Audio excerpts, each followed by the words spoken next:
Olá, agradeço aí pela tua conexão. Estamos no Tendências Globais, estamos num estudo capítulo por capítulo do livro do Apocalipse.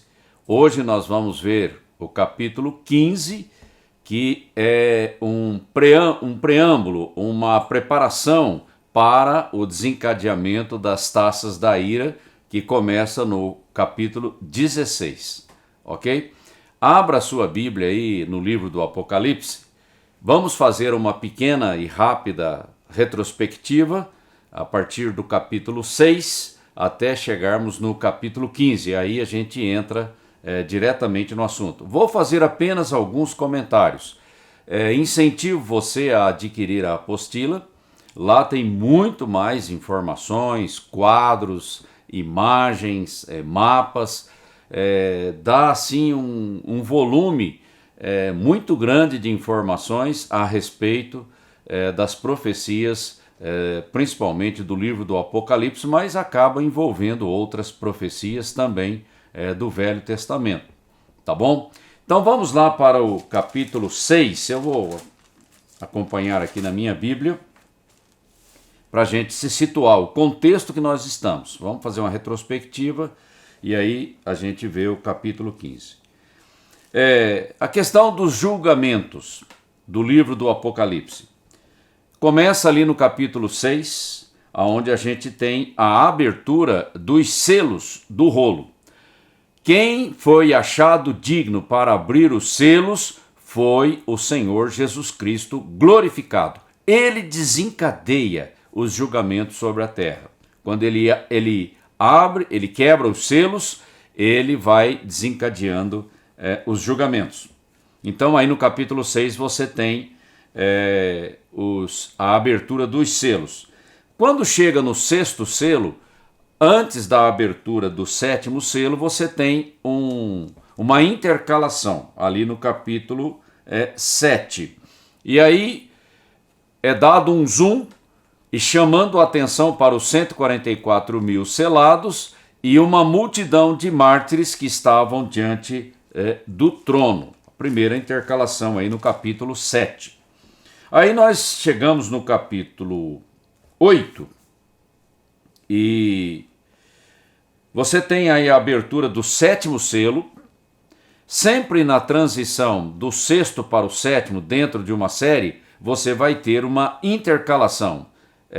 Dá uma pausa na cronologia, na sequência cronológica, e é destacado alguns aspectos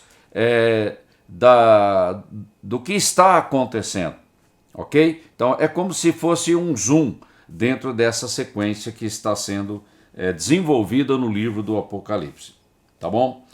Aí com o toque com a abertura do sétimo selo, você tem a série de trombetas, tá bom? E aí a partir do capítulo 8 você tem as primeiras 4 trombetas que afetam o meio físico. A gente deixou isso bem claro. E aí quando chega no versículo 13 do capítulo 8, nós temos os 3 ai.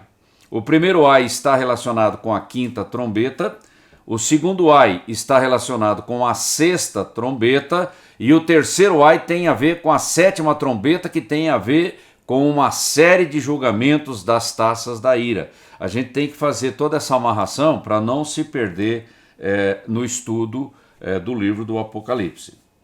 Tá bom? Aí no capítulo 9, você tem a 5ª e a 6ª trombetas, ok? Em detalhes, tá bom? E no capítulo 10, nós temos aí outra intercalação. Chegou aqui na 6ª trombeta, da 6ª para a 7ª, aí há um zoom novamente, chamando atenção para alguns detalhes. E aqui a gente vê a questão do livrinho que João come. Ele é mel na sua boca, mas amargo no seu estômago. E o anjo diz para o apóstolo João que ele deve continuar profetizando de novo, outra vez, continuar no seu trabalho, para muitos povos, nações, línguas e reis. Ele teria que completar todas essas visões que ele estava tendo para completar o livro do Apocalipse e isso chegar até nós. E graças a Deus por isso. A questão do segredo de Deus tem a ver com a segunda vinda visível do Senhor Jesus Cristo para a restauração do remanescente de Israel e o estabelecimento do reino milenar de 1000 anos sobre a terra. Esse é o segredo. E isso está muito profetizado no Velho Testamento. Aí no capítulo 11, nós temos a questão da medição do templo, deixando o átrio externo para as nações gentílicas, aqui apontando já para a besta do Apocalipse, o anticristo. Aí nós temos outra intercalação, mostrando o trabalho das duas testemunhas, que na nossa opinião ocorre na primeira metade da tribulação de 7 anos, no entorno do templo. Ok? E a gente chamou a atenção para Elias e Moisés. Tem muito a ver, as características têm muito a ver com esses dois personagens da Bíblia. Mas não vamos estabelecer nenhum ponto dogmático quanto a isso. Tá bom?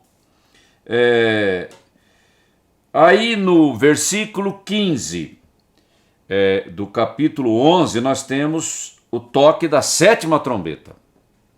Aí já praticamente nós estamos entrando no fim da sequência de julgamentos que estão acontecendo na terra. E aqui já no céu já há uma celebração, uma proclamação de que os reinos agora já estão nas mãos do Senhor. No céu já é dado como fato consumado, como fato, realizado, tá ok? Ele diz aqui no versículo 15 do capítulo 11: E o 7º anjo tocou a sua trombeta, e houve no céu grandes vozes, e elas diziam: os reinos do mundo, da terra, vieram a ser de nosso Senhor e do seu Cristo, e ele reinará para todo sempre. Quando você fala que Cristo vai reinar para todo sempre, significa que o reino dele não será tomado por outro reino. Pelo contrário, ele vai governar e depois ele entrega o reino para Deus. Não há uma sucessão nesse sentido. Aí nós já vamos entrar no estado eterno, na nova Jerusalém, aí novo céu e nova terra, tá bom? Mas isso é mais no fim do livro. E o interessante é que os julgamentos, eles estão afetando os moradores da terra. A 5ª e a 6ª trombeta, ao contrário da primeira, da segunda, da terceira e da quarta, que afetou o meio físico, né? Essas duas afetaram as pessoas. Mas é dito aqui no versículo 18 do capítulo 11 que chegou a hora de Deus julgar os moradores da terra e destruir aqueles que destroem a terra. Retribuição é juízo segundo as suas obras. É bem a natureza do que está acontecendo. Aí no capítulo 12, você tem outra intercalação apontando para a mulher, que simboliza a nação de Israel, o lugar no deserto que foi preparado para ela se refugiar durante 42 meses da perseguição da primeira besta, que é o anticristo, 3 anos e meio. Aqui nós já estamos no ponto médio da tribulação, quando a besta profana o templo reconstruído. A besta que surge do abismo, que é curado de uma ferida mortal, que mata as duas testemunhas e coloca uma imagem no templo, profanando o templo. Então a gente tem que entender tudo isso. E um remanescente que se esconde lá nos montes da Judéia, ali na região de Edom, que é o sul da Jordânia, e ali Deus vai trazer uma proteção sobrenatural para esse remanescente contra o ataque do anticristo. Tá ok? E isso tem a ver com a campanha do Armagedon. Nós vamos ter que linkar esse tipo de situação com o final do livro do Apocalipse. E o dragão vai fazer guerra contra os descendentes da semente da mulher, contra os santos da tribulação. Aí ele vai perseguir aqueles que estão em outros lugares, em outras nações. No capítulo 13 nós temos aí a questão das duas bestas, que a gente comentou bastante. No capítulo 14 a gente tem mais uma intercalação com aquelas 6 proclamações e depois a ceifa de juízo que está vindo sobre a terra e o lagar da ira de Deus que foi pisado pelo próprio Senhor Jesus Cristo. Aí chegamos no capítulo 15 do livro do Apocalipse, ok? Uma retrospectiva corrida, bastante rápida, por causa do nosso tempo. Bom, então vamos lá no capítulo 15. Primeiro versículo. E vi outro grande e admirável sinal no céu, aqui apontando para 7 anjos que tinham as 7 últimas pragas, porque agora vai começar a série de julgamentos das taças da ira, e com as taças da ira, o julgamento de Deus é consumado, é completado, é realizado. Ok? Isso fala que nós já estamos aqui na segunda metade da tribulação, caminhando para o fim, já próximo do julgamento da Babilônia, da campanha do Armagedon e da volta do Senhor Jesus Cristo, porque tudo isso está relacionado. E vi como, no segundo versículo, e vi como um mar de vidro misturado com fogo, e também os que saíram vitoriosos da besta, da sua imagem, do seu sinal, do número do seu nome, que estavam junto ao mar de vidro e tinham as harpas de Deus. Então aqui o mar de vidro aponta para o altar lá na sala do trono. Se você for ver, está lá em Apocalipse capítulo 6, versículo 9. Vitoriosos porque não adoraram a besta e não aceitaram a marca da besta. Foram perseguidos, não amaram as suas próprias vidas até a morte, mas não saíram da posição, permaneceram fiéis a tudo aquilo que estava sendo proclamado pelas 144 mil testemunhas seladas, pelas 2 testemunhas, pelos anjos que proclamavam o evangelho eterno, enfim, se mantiveram na sua posição de fiéis ao Senhor Jesus.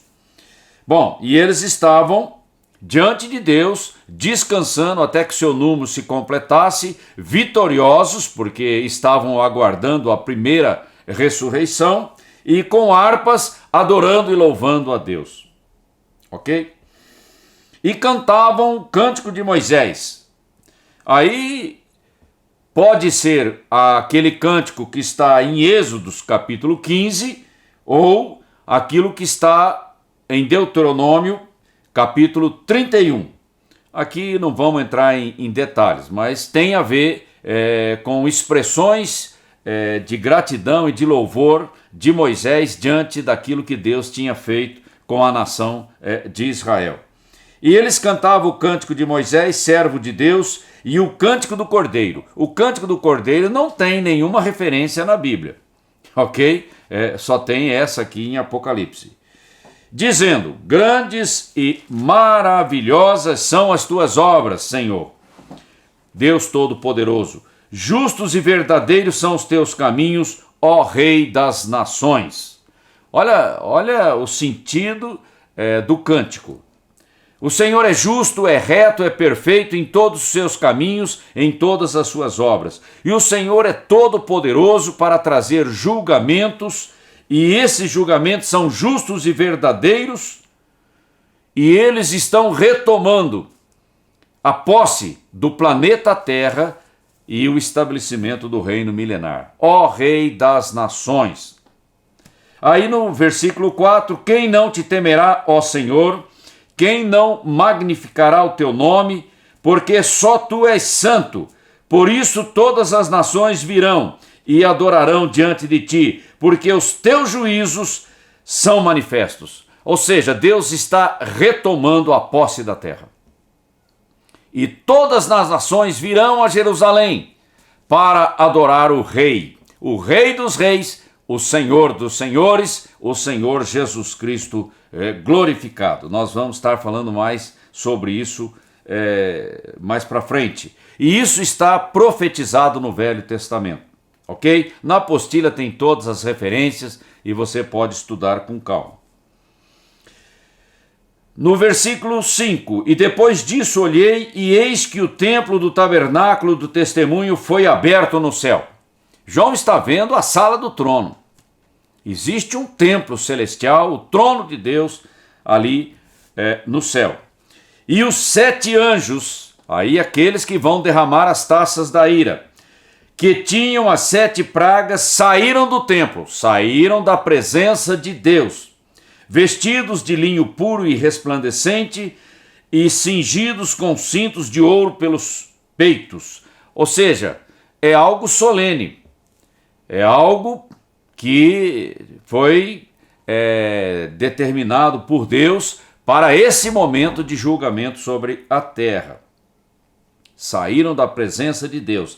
E um dos 4 seres viventes deu aos 7 anjos 7 taças de ouro, cheias da ira de Deus, que vive para todo sempre. Um dos seres viventes dá as 7 taças da ira para os anjos, que estão solenemente vestidos para esse momento de julgamento. E aqui essa expressão ira é thumos no grego e significa ira furiosa de Deus. É mais do que ira.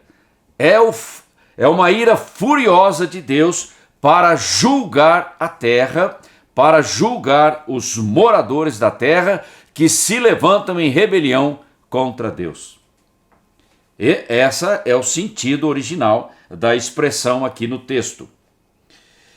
E o último versículo do capítulo 8. E o templo encheu-se com a fumaça da glória de Deus e do seu poder. Aí a nuvem de glória tomando conta ali do ambiente da sala do trono. E ninguém podia entrar no templo. Ou seja, ninguém entra. Olha que coisa interessante, porque no julgamento dos selos e das trombetas, isso não aconteceu. Mas aqui, no julgamento das taças da ira, que está completando a série de julgamentos do livro do Apocalipse, ninguém podia entrar na presença de Deus enquanto não terminasse o juízo das 7 taças da ira. É muito sério. Porque houve um momento que teve meia hora de silêncio na sala do trono. Já mostrava a gravidade das trombetas. Aqui ninguém entra. Deus, é como se Deus estivesse se isolando até que se cumprisse toda a série de julgamentos das taças da ira. O que a gente percebe é que dos selos para as trombetas e das trombetas para as taças da ira, o nível, a intensidade dos julgamentos só está aumentando. E a Bíblia registra, e mesmo assim não se arrependeram dos seus pecados, da sua rebelião e blasfemaram contra Deus. Depois nós vamos ver isso aqui no próximo estudo do capítulo 16. O coração vai endurecendo, e você chega a um ponto de não retorno. É um negócio, espiritualmente falando, muito complicado. Por isso que nós temos que ter sensibilidade diante de Deus. Porque se aquilo vai endurecendo, chega um ponto que você não retrocede mais. Aí é loucura. E você vai sofrer a penalidade do julgamento e da condenação eterna. A gente tem que estar muito atento para isso, porque a Bíblia diz que Deus não despreza um coração aquebrantado. Eu agradeço aí a você pela tua paciência ouvindo tudo isso, são muitas informações, a gente tem que ser cuidadoso para não falar o que não convém. E perceba uma coisa, o valor de um coração sensível e aquebrantado diante de Deus. Para reconhecer que Deus é Deus e que Ele é justo em todos os seus caminhos, em todas as suas obras e em todos os seus julgamentos. E isso tem que desenvolver temor no nosso coração, senso de responsabilidade, de compromisso com o tempo da igreja que nós temos pela frente, até que o Senhor venha buscar a sua igreja. E levando as boas novas da salvação, para que pessoas não fiquem para trás e passem por tudo isso que nós estamos estudando no livro do Apocalipse. Ok? Isso traz temor e senso de responsabilidade. Agradeço pela tua audiência, Deus te abençoe e aguardo você a semana que vem.